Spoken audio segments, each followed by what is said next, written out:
Hello എല്ലാവർക്കും നമസ്കാരം. എന്റെ പേര് സന്ദീപ്. ബട്ട് ബൈ മലയാളീസിന്റെ പുതിയ വീഡിയോയിലേക്ക് എല്ലാവർക്കും സ്വാഗതം. ഇന്ന് നമ്മൾ റിവ്യൂ ചെയ്യാൻ പോകുന്ന ഏതെങ്കിലും ഒരു വണ്ടിയുടെ വേരിയന്റ് അനാലിസിസ് അല്ല, പകരം നിങ്ങൾക്ക് സ്വന്തമായ ഒരു വണ്ടി ഉണ്ടെങ്കിൽ അത് ഡെയിലി ഡ്രൈവ് ചെയ്യുമ്പോൾ നിങ്ങൾക്ക് one of the most useful ആയി തോന്നിയിട്ടുണ്ടാകുന്ന ഒരു ആക്സസറി ആണ്, വേറൊന്നുമല്ല ഡാഷ് ക്യാം. നിങ്ങൾക്ക് എല്ലാവർക്കും അറിയാം, നമ്മൾ സിറ്റിയിൽ ഡെയിലി പോവുകയാണെങ്കിലും നമ്മൾ ഹൈവേയിലൂടെ ഡ്രൈവ് ചെയ്യുകയാണെങ്കിലും വണ്ടിയിൽ ഒരു ഡാഷ് ക്യാം ഉള്ളത് എപ്പോഴും നന്നായിരിക്കും. എന്തെങ്കിലും അങ്ങനെയൊന്നും സംഭവിക്കാതിരിക്കട്ടെ, എന്നാലും എന്തെങ്കിലും ഒന്ന് സംഭവിച്ചാൽ അതിന്റെ വിഷ്വൽസ് ക്യാപ്ചർ ചെയ്യാൻ വേണ്ടി ഈ ഡാഷ് ക്യാം വളരെ യൂസ്ഫുൾ ആയിരിക്കും. അത് മാത്രമല്ല, നിങ്ങൾക്ക് എങ്ങോട്ടെങ്കിലും നല്ല സീനിക് ആയിട്ടുള്ള സ്ഥലങ്ങളിലൂടെ ഒക്കെ ലോങ് ഡ്രൈവ്സ് ഒക്കെ പോകുമ്പോൾ ഡാഷ് ക്യാമിലൂടെ നിങ്ങൾക്ക് അതിന്റെ ഒരു സീനിക് വിഷ്വൽ ബ്യൂട്ടി ക്യാപ്ചർ ചെയ്യാനും പറ്റും. സോ നല്ലൊരു ഡാഷ് ക്യാമിനെ കുറിച്ച് ഞാൻ കുറെ അധികം റിസർച്ച് ചെയ്തു. എനിക്ക് പേഴ്സണലായിട്ട് യൂസ് ചെയ്യാനും കൂടിയാണ്. അപ്പൊ കുറെ റിസർച്ച് ചെയ്ത് ഇത് ഉപയോഗിക്കുന്ന പല ബ്രാൻഡ്സിന്റെയും ഡാഷ് ക്യാം ഉപയോഗിക്കുന്ന പല ഫ്രണ്ട്സിനോടൊക്കെ ചോദിച്ച് അറിഞ്ഞ് അവസാനം ഷോർട്ട് ലിസ്റ്റ് ചെയ്ത് ഡിസൈഡ് ചെയ്തിരിക്കുന്ന ഒരു ഡാഷ് ക്യാം ആണ് 70 mAi ഡാഷ് ക്യാം ആണ്. ഇത് 70 mAi dash cam pro plus plus എന്ന മോഡലാണ്. A500S എന്നും പറയും. ഇത് ശരിക്കും പറഞ്ഞാൽ ഒരു ഡ്യുവൽ ചാനൽ ഡാഷ് ക്യാം ആണ്. അതായത് നിങ്ങൾക്ക് നിങ്ങളുടെ വണ്ടിയുടെ ഫ്രണ്ടിലും ഫിറ്റ് ചെയ്യുന്ന ക്യാമറയുണ്ട്, വണ്ടിയുടെ ബാക്ക് സൈഡിലും റിയർ സൈഡിലും ഫിറ്റ് ചെയ്യുന്ന ഡാഷ് ക്യാമും ഇതിൽ അവൈലബിൾ ആണ്. സോ നമുക്ക് ഇന്ന് ഈ ഒരു 70 mAi dash cam pro plus plus അഥവാ A500S എന്ന ഡാഷ് ക്യാം അൺബോക്സ് ചെയ്യാം. ഇതിന്റെ ഉള്ളിൽ എന്തൊക്കെയാണ് തന്നിട്ടുള്ളത് എന്ന് നോക്കാം, അതിന്റെ യൂസ് എന്താണെന്ന് നോക്കാം. അത് കഴിഞ്ഞ് ഇത് വണ്ടിയിൽ എങ്ങനെ ഇൻസ്റ്റാൾ ചെയ്യണമെന്നും, ഇൻസ്റ്റാൾ ചെയ്ത് കഴിഞ്ഞാൽ നമുക്ക് ഇത് വെച്ചുള്ള കുറച്ച് വിഷ്വൽസ്, അതായത് ഡേ ടൈമിലും നൈറ്റ് ടൈമിലുള്ള കുറച്ച് വിഷ്വൽസ് ഒക്കെ കാണാം. സോ ഇതിന്റെ റേറ്റ് എത്രയാണ്, ഇത് എവിടെ നിന്നൊക്കെ നിങ്ങൾക്ക് ഓർഡർ ചെയ്യാൻ പറ്റും, ഇങ്ങനത്തെ ഡീറ്റെയിൽസ് ഒക്കെ നമ്മുടെ വീഡിയോയുടെ അവസാനമാകുമ്പോഴേക്കും ഞാൻ അതിന്റെ ഡീറ്റെയിൽസ് ഒക്കെ തരുന്നതായിരിക്കും. So let's get started.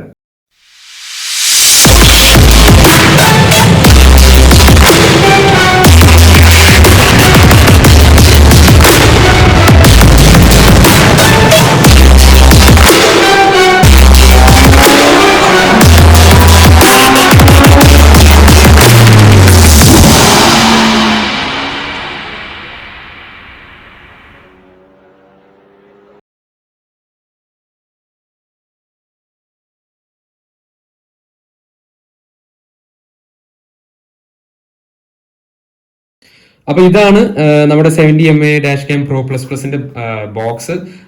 അത്യാവശ്യം കുഴപ്പമില്ലാത്തൊരു പാക്കേജിംഗ് ആണ് ഉള്ളത്. നിങ്ങൾക്ക് ഇവിടെ ഇവരുടെ ഫീച്ചേഴ്സ് ഒക്കെ കൊടുത്തിട്ടുണ്ട്. അതായത് 2.7K ultra HD video recording ആണ് ഇതിന്റെ ഫ്രണ്ട് ക്യാമറ നൽകുന്നത്. ഇതിന് നമുക്കൊരു മൊബൈൽ ആപ്പ് ഉണ്ട്, അതിലൂടെ കാര്യങ്ങൾ കൺട്രോൾ ചെയ്യാൻ പറ്റും. 2 ക്യാമറ ഉണ്ട്, ഡ്യുവൽ ചാനൽ റെക്കോർഡിംഗ്. അതുപോലെ തന്നെ ഇതിന്റെ ക്യാമറ മൊഡ്യൂളിൽ ബിൽറ്റ് ഇൻ GPS വൈഫൈയും അവൈലബിൾ ആയിട്ടുണ്ട്. സോ അതൊരു ആഡഡ് അഡ്വാൻറ്റേജ് ആണ്. നിങ്ങൾക്ക് GPS ട്രാക്കിംഗ് ഓൾസോ ചെയ്യാൻ പറ്റും. നമ്മളിനി ഇത് തുറക്കുകയാണെങ്കിൽ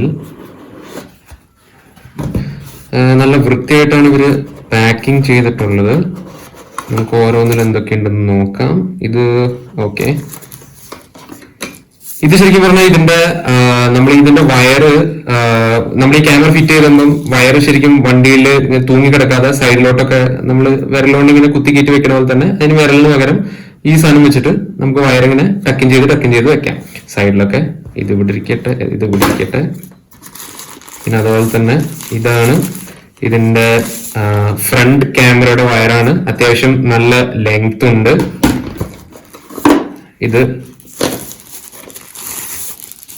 ഇത് ബാക്ക് ക്യാമറയുടെ വയറാണ്. ഇതും അത്യാവശ്യം നല്ല ലെങ്ത് ഉണ്ട്. പിന്നെ ഇതാണ് നമ്മുടെ പ്ലഗ്-ഇൻ സോക്കറ്റ്. അപ്പൊ ഇതുമ്പോൾ നിങ്ങൾക്ക് ഒരു റെഡ് മാർക്കിൽ 70 mAi എന്ന് എഴുതിക്കുന്നത് കാണാം, അല്ലാതെ ഒരു നോർമൽ USB സോക്കറ്റും ഉണ്ട്. അപ്പൊ ഇവര് റെക്കമെൻഡ് ചെയ്യുന്നത് ക്യാമറയുടെ ഈ വയറ് 70 mAi എന്ന് എഴുതിക്കണ ഈ മാർക്ക് ചെയ്തേക്കണ ഇവിടേക്കാണ് കണക്ട് ചെയ്യേണ്ടത്. അപ്പൊ ഇതെന്തായാലും നിങ്ങൾക്ക് 70 mAi ഫ്രീ ആയിട്ട് കിട്ടി. ഇത് മേടിക്കാൻ വേറെ കാട്ടേണ്ട ആവശ്യമില്ല. അപ്പൊ ആ സെക്ഷൻ കഴിഞ്ഞു.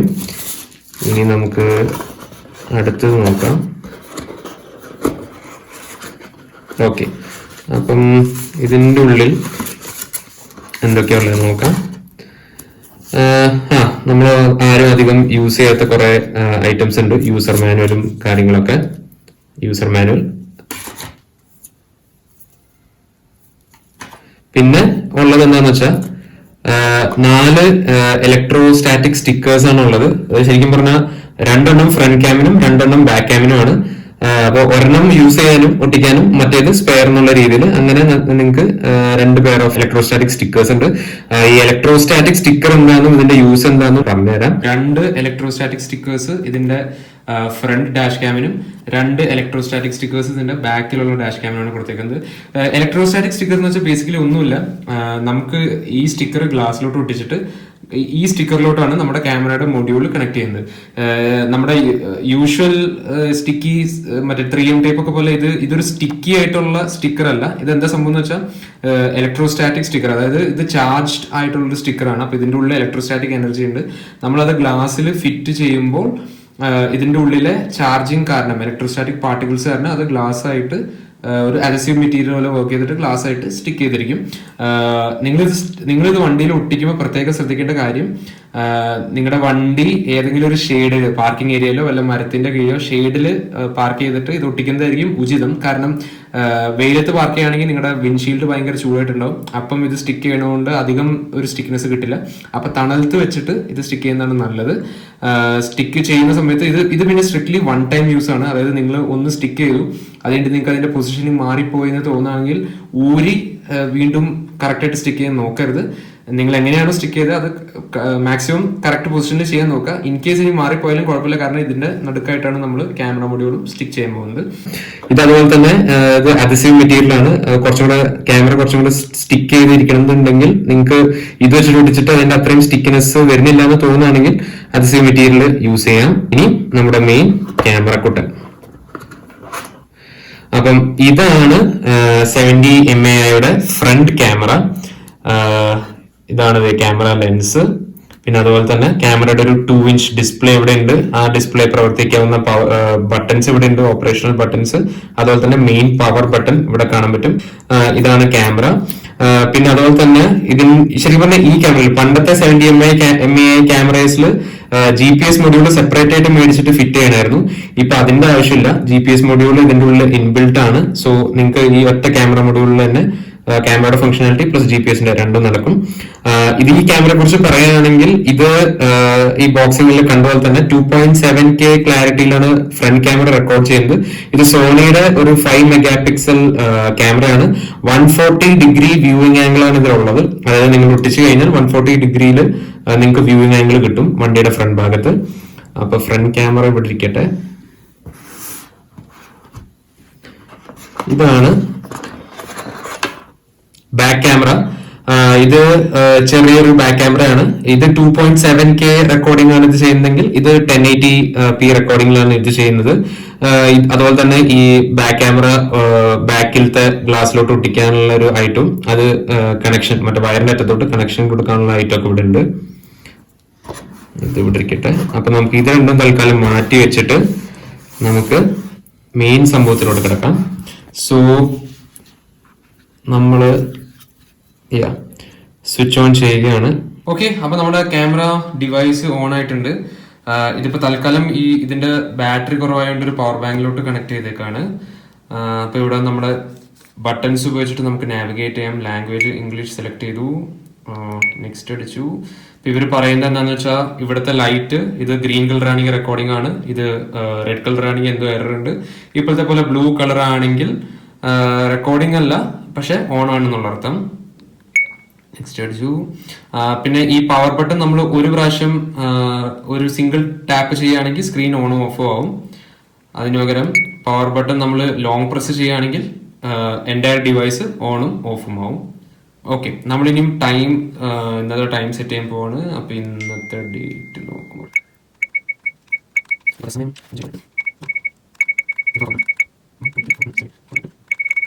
അപ്പം 24 hour ഫോർമാറ്റിലാണ്. അത് നമ്മൾ കറക്റ്റായിട്ട് ചെയ്തിട്ടുണ്ട്. ഇയർ, മന്ത്, ഡേ ഫോർമാറ്റിൽ അത് റെഡിയാക്കി. 70 mAh parking surveillance cable is not installed. Cannot use the parking surveillance function. Install the cable, then start in the dash cam settings. Okay, ഈ പാർക്കിംഗ് സർവൈലൻസ് ഫംഗ്ഷൻ എന്താണെന്ന് വെച്ചാൽ നിങ്ങൾ വണ്ടി ഓടിക്കൊണ്ടിരിക്കുമ്പോൾ ഒബ്വിയസ്ലി ഇത് camera connected to power ആണെങ്കിൽ record ചെയ്യും. പക്ഷെ നിങ്ങൾ വണ്ടി എവിടെയെങ്കിലും പാർക്ക് ചെയ്തിട്ടിട്ട് പോവുകയാണെങ്കിൽ എന്താ സംഭവം എന്ന് വെച്ചാൽ ഈ ക്യാമറ ഓട്ടോമാറ്റിക്കലി ഇത് റെക്കോർഡ് ചെയ്യണം എന്നുണ്ടെങ്കിൽ ഇത് നമുക്ക് ഹാർഡ് വയർ ചെയ്യണം. അപ്പൊ ഇതിന് സെപ്പറേറ്റ് ഒരു ഹാർഡ് വയറിംഗ് കിറ്റ് മേടിക്കാൻ കിട്ടും. ആ കിറ്റ് വെച്ചിട്ട് നമ്മൾ വണ്ടിയുടെ ഉള്ളിൽ വണ്ടിയുടെ ബാറ്ററി ആയിട്ട് നമ്മൾ ഹാർഡ് വയർ ചെയ്ത് ഏതെങ്കിലും ഒരു ഓട്ടോമൊബൈൽ ഷോപ്പിൽ കൊടുത്താൽ അവരത് ചെയ്തു തരും. അങ്ങനെ ചെയ്യുകയാണെങ്കിൽ പാർക്കിങ്ങിൽ ഫുൾ ടൈം ഇത് ക്യാമറ ഓണായി മോണിറ്റർ ആവില്ല. പക്ഷെ എന്തെങ്കിലും ഇമ്പാക്ട് ഉള്ളപ്പോൾ അപ്പൊ വണ്ടി ഒന്ന് ഇടിക്കുക അല്ലെങ്കിൽ പെട്ടെന്ന് ഒരു ആഘാതം കുലുക്കോ വല്ലതും ചെയ്യുകയാണെങ്കിൽ ക്യാമറ ഓട്ടോമാറ്റിക്കലി ഓൺ ആയിട്ട് ആ ഒരു നെക്സ്റ്റ് 1 മിനിറ്റ് യൂണിറ്റിന് വേണ്ടി റെക്കോർഡ് ചെയ്യും. For both front cam and back cam എന്താ സംഭവിച്ചതെന്നുള്ളത് റെക്കോർഡ് ചെയ്യും. അപ്പൊ അതിനാണ് ഈ പാർക്കിംഗ് സർവൈലൻസ് എന്ന് പറയുന്നത്. അപ്പൊ നമുക്ക് ഹാർഡ് വയറിംഗ് കിറ്റ് ചെയ്യാത്തതുകൊണ്ട് അതിപ്പോ ഇല്ല, നോർമൽ കണക്റ്റഡ് സപ്പേ ഉള്ളൂ. അപ്പൊ ഇവര് QR കോഡ് തരും നമുക്ക് ഇതിന്റെ ആപ്പ് ഡൗൺലോഡ് ചെയ്യാൻ വേണ്ടി. ഓക്കെ, അപ്പൊ മെമ്മറി കാർഡ് ഇല്ല, നമ്മളൊരു മെമ്മറി കാർഡ് ഇൻസേർട്ട് ചെയ്യാൻ പോവാണ്. മൈക്രോ SD മെമ്മറി കാർഡിന്റെ സ്ലോട്ട് ഇവിടെയാണ്.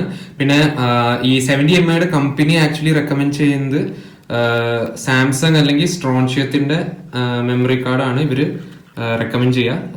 അത് 32, 64, 120GB എന്തായാലും കുഴപ്പമില്ല. സാൻഡിസ്കിന്റെ മെമ്മറി കാർഡ് റെക്കമെൻഡ് ചെയ്യാറില്ല, പക്ഷെ നമ്മുടെ കയ്യിൽ ഇപ്പൊ തൽക്കാലം ഒരു സാൻഡിസ്കിന്റെ മെമ്മറി കാർഡ് ഉള്ളതുകൊണ്ട് അതാണ് ഇട്ടേക്കുന്നത്. ഇവർ റെക്കമെൻഡ് ചെയ്യാത്ത കാർഡ് ഇട്ടാൽ എന്ത് പറ്റും നമുക്ക് നോക്കാം. അപ്പം മെമ്മറി കാർഡ് ഫോർമാറ്റ് ചെയ്യാൻ പറയുന്നു.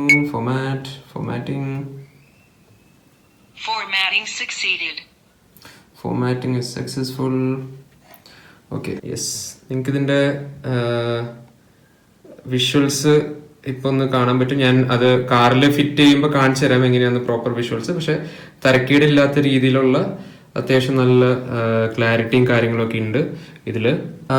ഓഡിയോ റെക്കോർഡിങ്ങും അവൈലബിൾ ആണ്. നമ്മളത് കൊടുക്കുകയാണെങ്കിൽ ഓഡിയോ റെക്കോർഡിംഗ് നിങ്ങൾക്ക് ഓൺ ഓഫും ചെയ്യാൻ പറ്റും.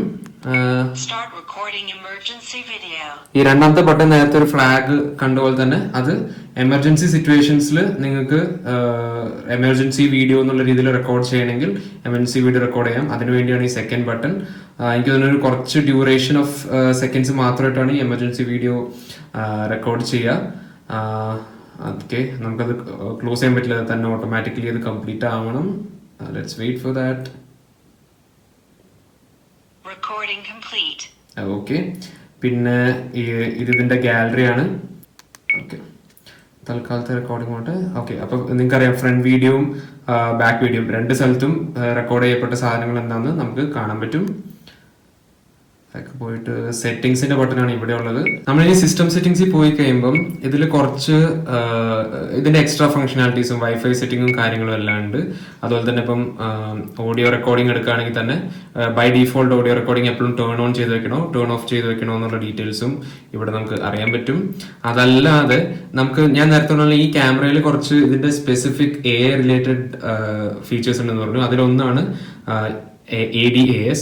സംഭവം എന്താണെന്ന് വെച്ചാൽ നമ്മുടെ മുമ്പിൽ പോകുന്ന വണ്ടികൾ അവര് മോഷനിൽ ആണോ അതോ ആ വണ്ടി സ്റ്റോപ്പ് ചെയ്ത് നിൽക്കുകയാണോ എന്നുള്ളത് ഈ ക്യാമറയോട് ഡിറ്റക്ട് ചെയ്യും. അപ്പൊ ഫോർ എക്സാമ്പിൾ നിങ്ങളൊരു പാർക്കിംഗ് ലൈറ്റിൽ വണ്ടി കിടക്കുകയാണെങ്കിൽ മുമ്പിലത്തെ വണ്ടി നീങ്ങി തുടങ്ങുമ്പോൾ ക്യാമറ നിങ്ങൾക്കൊരു വോയിസ് നോട്ട് പോലെ തരും, അതായത് വെഹിക്കിൾസ് അഹെഡ് മൂവ് ചെയ്യുന്നത്.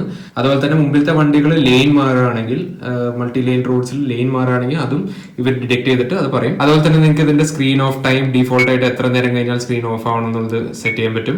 പിന്നെ അതുപോലെ തന്നെ സ്പീക്കറിന്റെ വോളിയം, ഓക്കെ, നമ്മുടെ ബേസിക് ആയിട്ടുള്ള എല്ലാ സെറ്റിംഗ്സും ഇതിൽ ചേഞ്ച് ചെയ്യാൻ പറ്റും. അപ്പം ഇതൊക്കെയാണ് ഇതിന്റെ മെയിൻ ആയിട്ടുള്ള സെറ്റപ്പ്. നമുക്കിനിയും ഇതിന്റെ ആപ്പ് ആക്ച്വലി നോക്കുകയാണെങ്കിൽ 70MIയുടെ ആപ്പാണ് ഉള്ളത്. ആപ്പ് സ്റ്റോറിൽ നിന്ന് നിങ്ങൾക്ക് ഡൗൺലോഡ് ചെയ്യാൻ പറ്റും. ഓക്കെ, അപ്പം നമുക്ക് ഡിവൈസ് ആഡ് ചെയ്യണമെങ്കിൽ ഇത് ഞാൻ പറഞ്ഞ പോലെ തന്നെ 70MIയുടെ പല ഡിവൈസും ഉണ്ട്. അപ്പൊ അതിൽ നമ്മുടെ കയ്യിൽ ഇപ്പോൾ ഉള്ളത് 70MI -Cam Pro++ എന്ന് പറഞ്ഞ സംഭവമാണ്. അപ്പൊ കറക്റ്റ് ഡിവൈസ് നിങ്ങൾ സെലക്ട് ചെയ്യാം. ഇപ്പൊ ഇവർ പറയുന്നത് വൈഫൈ ഹോട്ട്സ്പോട്ട് എടുക്കാൻ വേണ്ടിയാണ്. അപ്പം സെറ്റിംഗ്സിൽ പോയിട്ട് നമ്മൾ സിസ്റ്റം സെറ്റിംഗ്സ് എടുത്തു, വൈഫൈ എടുത്തു, ടേൺ ഓൺ ഹോട്ട്സ്പോട്ട്.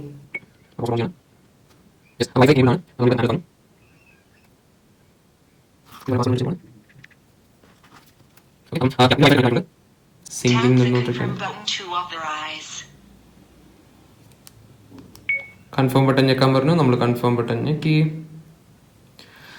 ഓക്കെ, ഇപ്പം നിങ്ങൾക്ക് കാണുന്നത് എന്താണെന്ന് വെച്ചാൽ നിങ്ങൾക്ക് നിങ്ങളുടെ ആപ്പിൽ ആക്ച്വലി നിങ്ങളിപ്പം ഞാൻ ക്യാമറ മൂവ് ചെയ്യുന്നതിനോടനുസരിച്ച് യു ക്യാൻ സീ ദാറ്റ് നമ്മുടെ മൊബൈൽ സ്ക്രീനിൽ അറിയാൻ പറ്റും. പിന്നെ ഇതിൽ GPS ഞാൻ പറഞ്ഞല്ലോ, GPS ഇതിൽ ഓൾറെഡി സിങ്ക്ഡ് ആയ കാരണം നിങ്ങൾക്ക് നിങ്ങളുടെ ഡ്രൈവിംഗ് റൂട്ട് ഡേറ്റയുടെ ഡീറ്റെയിൽസും കാര്യങ്ങളും ഇതിൽ അറിയാൻ പറ്റും ആപ്പിൽ. സോ ഈ ആപ്പ് കയ്യിലുള്ളതും ആക്ച്വലി യൂസ്ഫുൾ ആണ്. ഇപ്പൊ ഞാൻ ഗാലറിയിലോട്ട് പോവുകയാണെങ്കിൽ ഗാലറിയിൽ ഇപ്പം ഫ്രണ്ട് ക്യാം വീഡിയോ എടുക്കുകയാണെങ്കിൽ നിങ്ങൾക്ക് കാണാൻ പറ്റും പലപ്പോഴായി എടുത്തിട്ടുള്ള വീഡിയോസ് ഉണ്ട്. ഓക്കെ, അങ്ങനെ നിങ്ങൾക്ക് 1 by 1 എല്ലാം സെലക്ട് ചെയ്തിട്ട് ഡിലീറ്റ് ചെയ്യാനും പറ്റും. സോ ഇതാണ് ഈ ഒരു ക്യാമറയുടെ ബേസിക് സെറ്റിംഗ്. നമുക്കിനിയും ഇത് നമ്മുടെ വണ്ടിയിൽ ഫിറ്റ് ചെയ്തിട്ട് ചെയ്യുന്നത് എങ്ങനെയാണെന്നും ചെയ്ത് കഴിഞ്ഞിട്ടുള്ള വിഷ്വൽസ് ഡേ ടൈമിലും നൈറ്റ് ടൈമിലും നമുക്കൊന്ന് നോക്കാം. അപ്പൊ നമ്മുടെ വിൻഷീൽഡിന്റെ ഏകദേശം ഈ ഒരു ഭാഗത്തായിട്ടാണ് നമ്മുടെ ഡാഷ് ക്യാം ഒട്ടിച്ചിരിക്കുന്നത്. ഇപ്പൊ നിങ്ങൾക്ക് സാധാരണ ഈ മിഡിൽ പോർഷനിലായിട്ട് ഒട്ടിക്കാം, പക്ഷെ ഇവിടെ ഇപ്പം ഫാസ്റ്റ് ടാഗ് ഉള്ള സ്ഥിതിക്ക് ഇവിടെ ഉണ്ട് വെച്ചിരിക്കുന്നത്. അപ്പൊ നിങ്ങൾക്ക് നോക്കി അറിയാൻ പറ്റും ഏകദേശം നമ്മൾ കറക്റ്റ് ഒന്ന് അലൈൻ ചെയ്ത് വെച്ചാൽ വലിയ പ്രശ്നമൊന്നുമില്ല. ഫ്രണ്ടിൽ നല്ലൊരു വ്യൂ തന്നെ കിട്ടും. അത്യാവശ്യം ബോണറ്റിന്റെ ലെഫ്റ്റ് റൈറ്റ് ഫുൾ ആയിട്ട് കവർ ചെയ്തുകൊണ്ട് ഫ്രണ്ടിലോട്ടുള്ള ഒരു വൈഡ് ആംഗിൾ വ്യൂ ഇതില് മൊത്തത്തിൽ കിട്ടുന്നുണ്ട്. നേരത്തെ പറഞ്ഞ പോലെ തന്നെ ഇലക്ട്രോസ്റ്റാറ്റിക് സ്റ്റിക്കർ ഒട്ടിക്കുന്നേക്കാൾ മുമ്പ് നിങ്ങളൊന്ന് ക്ലീൻ ചെയ്യണം. നിങ്ങളുടെ വിൻഷീൽഡിന്റെ എവിടെയാണ് നിങ്ങൾ ഒട്ടിക്കാൻ പ്ലാൻ ഇട്ടേക്കണേ ആ ഒരു സർഫസ് ഒന്ന് ക്ലീൻ ചെയ്യുക, ഡസ്റ്റ് ഒന്നും വരാതിരിക്കാൻ വേണ്ടി. എന്നിട്ട് നിങ്ങൾക്ക് ഇവിടെ കാണുന്നുണ്ടാവും, ഇതാണ് ഇലക്ട്രോസ്റ്റാറ്റിക് സ്റ്റിക്കർ ഇവിടെ ഇങ്ങനെ ഒട്ടിച്ചിട്ടിട്ടുണ്ട്. സ്റ്റിക്കർ ഒട്ടിക്കുന്ന നിർബന്ധമില്ല, നിങ്ങളുടെ ഡാഷ് ക്യാമിന്റെ ബാക്കിലുള്ള ഒരു സ്റ്റിക്കിംഗ് മെറ്റീരിയൽ ഡയറക്റ്റ് ചെയ്യാം. പിന്നെ ഇതൊരു കുറച്ചും കൂടെ ഒരു ഉറപ്പിന് വേണ്ടി ആ സ്റ്റിക്കർ ഒട്ടിക്കുന്നു എന്ന് മാത്രം. സ്റ്റിക്കർ ഒട്ടിച്ചിട്ട് ആ ഡാഷ് ക്യാമിന്റെ ബാക്കിലുള്ള സ്റ്റിക്കിംഗ് മൊഡ്യൂളിന്റെ മറ്റൊരു സ്റ്റിക്കർ കവർ പീൽ ഓഫ് ചെയ്താൽ നേരെ അത് ഫിറ്റ് ചെയ്യാൻ പറ്റും. പിന്നെ ഇതിന്റെ വയറിംഗ് പറയുകയാണെങ്കിൽ ശരിക്കും പറഞ്ഞാൽ ഹാർഡ് വയറിംഗ് ചെയ്യണമെങ്കിൽ നിങ്ങൾക്ക് അത് കടയിൽ പോയി ചെയ്യേണ്ടി വരും. ഹാർഡ് വയറിംഗ് ചെയ്യുന്നില്ല എന്നാണെങ്കിൽ ഇത് സ്വയം ചെയ്യാവുന്ന വയറിംഗേ ഉള്ളൂ. അപ്പൊ നിങ്ങൾ നോക്കുകയാണെങ്കിൽ 2 വയസ്സ് നിങ്ങൾക്ക് കാണാം. ഒരെണ്ണം നമ്മുടെ ബാക്ക് ക്യാമറയിലേക്കുള്ളതാണ്, അത് ഞാൻ കാണിച്ചു തരാം. മറ്റേത് നമ്മുടെ ഫ്രണ്ട് ക്യാമറയുടെ വയറ്, അത് പവർ സോക്കറ്റിലോട്ട് കണക്ട് ചെയ്തേക്കാണ്. കണക്ഷൻ ഞാൻ തന്നെയാണ് കൊടുത്തത്, ഒന്നുമില്ല. വയറ് കുത്തിയിട്ട് നമ്മൾ ഈ വയർ ഇങ്ങനെ ഇതിന്റെ മുകളിൽ കൂടെ എടുത്തെടുത്തെടുത്ത് പോവാണ്. അപ്പം ഇവിടെ ഇപ്പൊ നിങ്ങൾ നോക്കുകയാണെങ്കിൽ ഇവിടെ ഒരു വയറിന്റെ ഒരു കഷ്ണം താന്നിരിക്കണുണ്ടോ. അപ്പൊ നമുക്കതിങ്ങനെ ശരിക്കും ഇങ്ങനെ കയറ്റി വെക്കാം. ഇവര് തന്നേക്കണ മറ്റേ ആ ടൂള് വെച്ചിട്ട് നമുക്കിങ്ങനെ പയ്യെ ഓരോന്നായിട്ട് കയറ്റാം. നമ്മുടെ ഈ ഒരു ടൂൾ വെച്ചിട്ട് ഇങ്ങനെ ഈ മുകളിലോട്ട് പോണ വയറ് നമുക്ക് ഇങ്ങനെ ഉള്ളോട്ട് ഇങ്ങനെ കുത്തി വെക്കാം. അങ്ങനെ എടുത്തിട്ട് ഞാൻ അതിൽ കൂടെ എടുത്തു, ഇവിടേക്ക് ഇങ്ങനെ എടുത്തു, ഇവിടുന്ന് നേരെ താഴോട്ട് ഈ ബീഡിങ്ങിന്റെ ഒക്കെ നിങ്ങൾക്ക് ശരിക്കും ഈ ബീഡിങ്ങിന്റെ ഇടയിലൂടെ ഇങ്ങനെ വയറ് കുത്തി വെക്കാവുന്നതേ ഉള്ളൂ.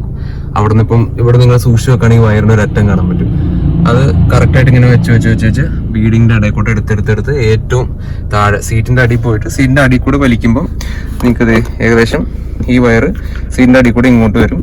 അത് ഇവിടെ ഇവര് തന്നെ തന്നേക്കുന്ന സോക്കറ്റിൽ കുത്തുക. ഞാൻ നേരത്തെ പറഞ്ഞ പോലെ തന്നെ നമ്മുടെ ഫ്രണ്ട് ക്യാം കുത്താനുള്ളൊരു റെഡ് ബോർഡർ കൊടുത്തേക്കണ ഇതുണ്ട്, സോക്കറ്റ് പോയിന്റ് ഉണ്ട്, അതിലോട്ട് കുത്തിയേച്ചാൽ മതി. അപ്പൊ ഇതാണ് നമ്മുടെ ഫ്രണ്ട് ക്യാമിന്റെ വയറിംഗ്. ബാക്ക് ക്യാമിന്റെ വയറിങ്ങും സിമിലർ തന്നെയാണ്. ഇവിടെ കൊടുത്തേക്കണേൽ ഈ 2ാമത്തെ വയർ ഇതാണ് നമ്മുടെ ബാക്ക് ക്യാമിന്റെ വയറും. ഇതും ഇതുപോലെ തന്നെ മുകളിലോട്ട് എടുത്തിട്ടുണ്ട്. എന്നിട്ട് നിങ്ങൾ നോക്കുകയാണെങ്കിൽ ഇതിൽ കൂടെ ഇങ്ങനെ എടുത്തു, ഇങ്ങനെ സൈഡിലോട്ട് എടുത്തെടുത്ത് ഇതാ ഇവിടെ ഈ വയർ ഇങ്ങനെ കൊണ്ടുപോയി. ഇതൊക്കെ കുറച്ചും കൂടെ വൃത്തിയായിട്ട് വെക്കാൻ പറ്റുള്ളൂ. ഞാൻ ഇപ്പൊ ജസ്റ്റ് ഒന്ന് ടച്ച് ചെയ്ത് വെച്ചോന്നേ ഉള്ളൂ.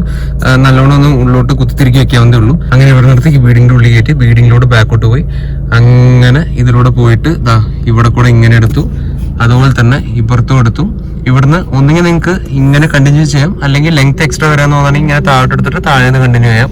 എന്തായാലും അങ്ങനെ ചെയ്ത് ഇവിടേക്ക് എടുത്ത് അതിൽ കൂടെ വലിച്ച് അവിടെ നിങ്ങൾക്ക് ഒരു വയറിന്റെ കഷ്ണം കാണാം. അങ്ങനെ വലിച്ച് മുകളിലോട്ട് കയറ്റി ഇവിടെ വയറിങ്ങനെ തൂങ്ങി നമ്മുടെ ബാക്ക് ക്യാമിന്റെ മൊഡ്യൂളിൽ ഒരു കണക്ഷൻ കൊടുത്തിട്ടുണ്ട്. അവിടേക്ക് കയറ്റി വെച്ചാൽ ബാക്ക് ക്യാമറ സെറ്റായി. നിങ്ങളുടെ റിയർ വിൻഷീൽഡിന്റെ ഏകദേശം നടുക്കായിട്ട് ഏറ്റവും മുകളിലോട്ട് പോയിട്ട് അവിടെ ഇലക്ട്രോസ്റ്റാറ്റിക് സ്റ്റിക്കർ ഒന്ന് ക്ലീൻ ആക്കിയിട്ട് ഒട്ടിക്കുക.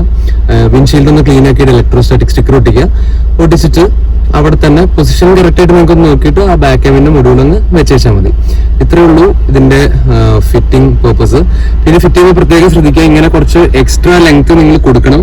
കാരണം നിങ്ങൾ ഡിക്കി തുറക്കുമ്പോഴൊക്കെ നമ്മൾ ഇത്രയും എക്സ്ട്രാ ലെങ്ത് കൊടുത്തില്ലെങ്കിൽ, അതായത് ഇങ്ങനെ ലൂസ് ആയിട്ട് കിടക്കുന്ന ഈ ഒരു എക്സ്ട്രാ ലെങ്ത് കൊടുത്തില്ലെങ്കിൽ ഡിക്കി തുറക്കുമ്പം ക്യാമറ വലിഞ്ഞ് ചിലപ്പോൾ വയറിങ് മൊത്തം അങ്ങ് കിടന്നു കിടക്കും. അപ്പൊ ഇത്ര എക്സ്ട്രാ ലെങ്ത് കൊടുത്താണെങ്കിൽ ഡിക്കി ഫുൾ ലെങ്ത്തിൽ അങ്ങ് തുറന്നാലും ക്യാമറ വയറിങ് കുഴപ്പമില്ലാതെ തന്നെ ഇരുന്നുള്ളൂ.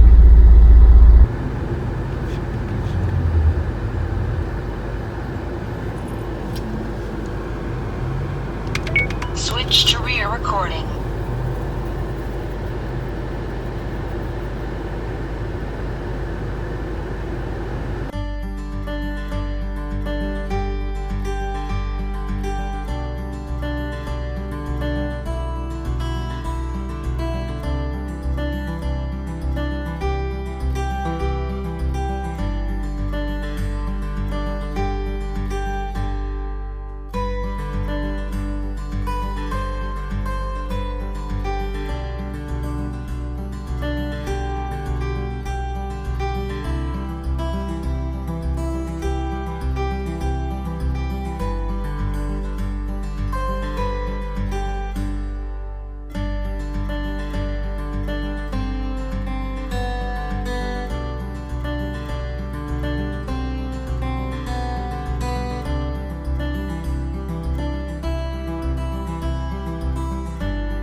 ഇനി ഈ ക്യാമറയുടെ വിലയും മറ്റുള്ള ഡീറ്റെയിൽസിലോട്ടും കിടക്കുകയാണെങ്കിൽ ഇത് നിങ്ങൾക്ക് ആമസോണിൽ നിന്ന് ഓർഡർ ചെയ്യാം, അല്ലെങ്കിൽ ഇതിന്റെ ഓത്തറൈസ്ഡ് ഇന്ത്യയിലുള്ള ഇങ്ങനത്തെ ബ്രാൻഡഡ് ഡാഷ് ക്യാംസിന്റെ ഓത്തറൈസ്ഡ് ഒരേ ഒരു സെല്ലറായ നെക്സ്റ്റ് ഡിജിട്രോൺ എന്ന് പറഞ്ഞ വെബ്സൈറ്റിൽ നിന്നും നിങ്ങൾക്ക് ഓർഡർ ചെയ്യാം.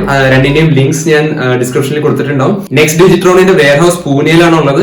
അപ്പൊ നിങ്ങൾക്ക് ഇതിന്റെ വാറന്റി ടൈമിൽ എന്തെങ്കിലും ഇഷ്യൂസ് വരികയാണെങ്കിൽ തന്നെ ഇവരുടെ പൂനെയിലുള്ള സർവീസ് സെന്ററിൽ വെച്ച് ഇവർ ക്യാമറ അതിന്റെ ഇഷ്യൂസ് ഒക്കെ റിസോൾവ് ചെയ്ത് നിങ്ങൾക്ക് തിരിച്ചയച്ചു തരുന്നതായിരിക്കും. 1 year വാറന്റിയാണ് ഈ ക്യാമറ മൊഡ്യൂളിനുള്ളത്. ഇതിന്റെ വിലയെ കുറിച്ച് പറയുകയാണെങ്കിൽ ഏകദേശം 9500 രൂപയ്ക്ക് നിങ്ങൾക്ക് ഇത് കിട്ടും. സോ ഇന്നത്തെ ഈ വീഡിയോ നിങ്ങൾക്ക് എല്ലാവർക്കും ഇഷ്ടപ്പെട്ടു എന്ന് ഞാൻ കരുതിക്കൊള്ളുന്നു. ഈ വീഡിയോ ഇഷ്ടപ്പെട്ടിട്ടുണ്ടെങ്കിൽ നിങ്ങൾ ലൈക്ക് ചെയ്യുക, നിങ്ങളുടെ ഫ്രണ്ട്സുമായിട്ട് ഈ വീഡിയോ ഷെയർ ചെയ്യുക. കാരണം ഡാഷ് ക്യാം വളരെ എസെൻഷ്യൽ ആയിട്ടുള്ള ഒരു ആക്സസറി ആണ്. അപ്പം നല്ലൊരു ബ്രാൻഡിന്റെ അല്ലെങ്കിൽ നല്ല യൂസബിലിറ്റി ഒരു ഡാഷ് ക്യാം കിട്ടുക എന്ന് വെച്ചാൽ അത് എല്ലാവർക്കും വളരെ യൂസ്ഫുൾ ആയിട്ടുള്ള ഇൻഫോർമേഷൻ ആയിരിക്കും. സോ പുതിയൊരു റിവ്യൂമായി നമുക്ക് അടുത്ത വീഡിയോയിൽ കാണാം. വീണ്ടും സന്ധിക്കും വരേക്കും വണക്കം.